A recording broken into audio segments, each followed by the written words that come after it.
zahvaljujući nevladinoj organizaciji Mladi Info Montenegro, imala sam priliku da zajedno sa još 4 mlade osobe iz Crne Gore prisustvujemo omladinskoj razmeni, odnosno u slalom treningu u Sarajevu krajem septembra ove godine.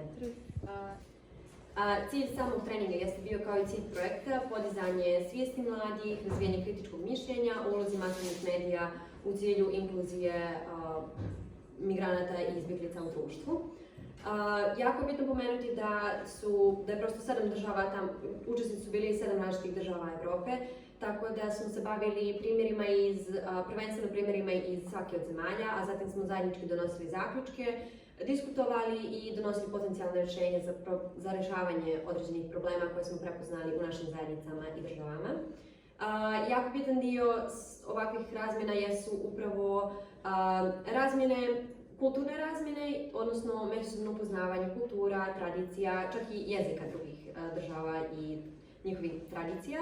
Tako da je i dobar dio aktivnosti bio posvećen upravo tome. Kroz interkulturalne večeri imali smo priliku, na primjer, da probamo italijanski tiramisu, da igramo neki tradicionalni turski ples ili probamo bosanski burek.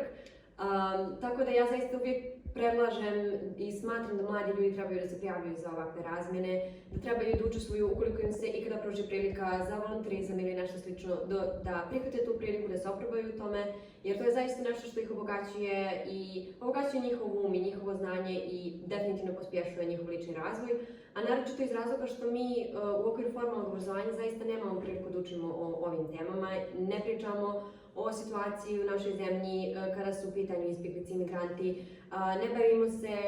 masovnim medijima, tako da to su svakako jako značajne teme o kojima mladi ljudi trebaju da razmišljaju i pričaju i na taj način upravo kroz formalnu edukaciju obrazujemo se ovim temama, pospješujemo naš lični razvoj i to je nešto što će nam zaista trebati u životu.